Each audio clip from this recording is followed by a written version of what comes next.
به چا له دم له بوځو په ښځه باندې به د چا دم اثر کوي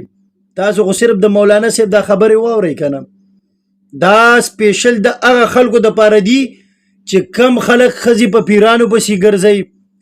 دمګرو پسې بوځي دمګرو پسې ګرځئ مولیانو پسې ګرځئ دا ویډیو د هغه خلکو دپاره ده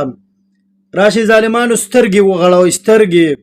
د مولانا صاحب دا خبرې واورئ دا سپیشل ویډیو د هغه کسانو دپاره ده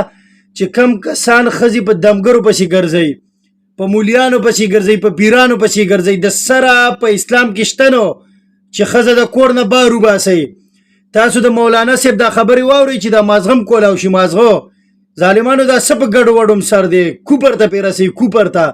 د مولانا صاحب خبرې واورئ که خوښ هم شي خپل هم وګورئ او نورو ملګرو سره هم شریکې کوئ زه اجازه چې د مولانا صاحب دا بیان واورو چې آیا دا ګپ دی او که حقیقت دی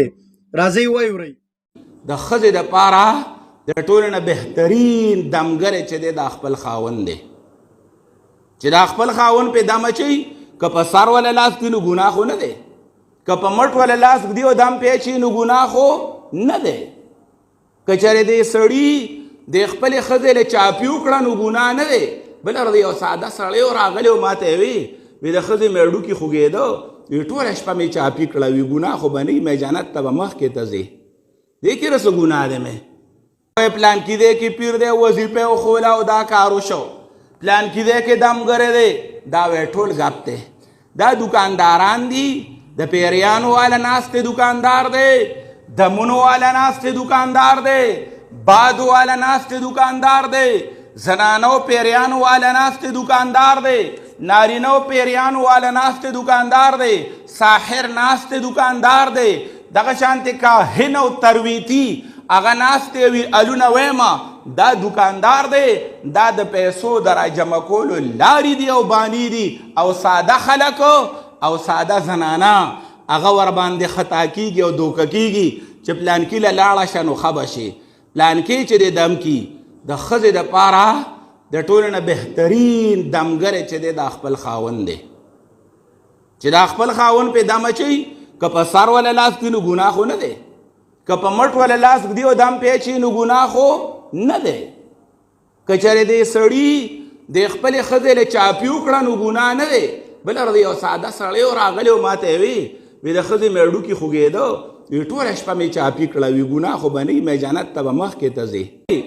زه وایم چې خپل خاوند پې دم اچوي خپل خاوند وله په سر باندې لاس ږدي خپل خاوند وله په ملا باندې لاس ږدي او دم پې اچوي نو په دې کې ګناه نشته خپل خاوند نه پرده ماته ده او دا پردی سړی چې کوم دی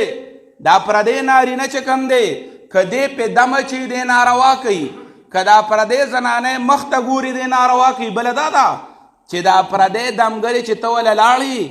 وله لاړې نه هغه بیا چې ورته وګوري نو بس وي غریب تباه دی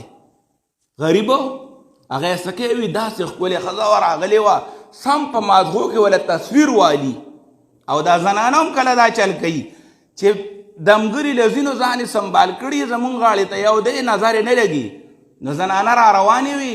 یو ګاټلی والا یو منیاری خرڅولو والا ما ته وي زه داسې ناست وم موټرسایکل مې ودرولې ما ته یې خیال نه و وي ښځو یو بل ته وي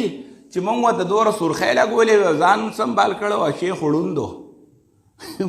ادمګر یې یاده و چې د هغه خو نظر نه لګېد موږ ورته هسې دا دومره مخ باندې پوډر د ټولو نه لویه خبره د زنانو دپاره د دم چې دا دغه خپل خاوند دی ځکه چې نبي علیه صلات وسلام فرمایلو چې که چېرې د دې زنانو دپاره دا سجده بل چاته جایز وي بغیر د الله نه یا د نارینهو دپاره سجده بل چاته جایز وي سر کته کولو نو ما به دې ښځو ته ویلي چې تاسو د خپلو خاوندانو ته سجدې کوئ دا خاوند چې دی د ډېره لویه مرتبه ده دته په بعد اردو کې ورته کله کله مجازي خدا وي مجازي خدا مجازي خدای ورته وي د ژوند ملګری ورته وي نو مطلب مې دا و چې یا زنانو توحید والا او قرآن والا چې شوی نو دم بم د الله په کتاب باندې اچوی صحابي کور ته راغی زنانه وه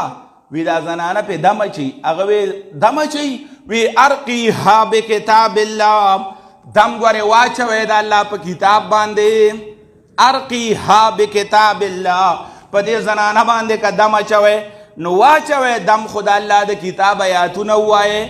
دم چې دی دا او په پارسی کې نه دم به په پښتو کې نه دم به په درخو مرخو باندې نه دم به د پلانکی پیر او د پلانکی فقیر په نوم باندې نه په دم کې به شرکی الفاظ نه په دم کې به نامعلومه الفاظ او چې معنی معلومه نه ده هغه الفاظ به نه. زه وایم اثر خو په دې کې دی د الله په کتاب کې اثر دی.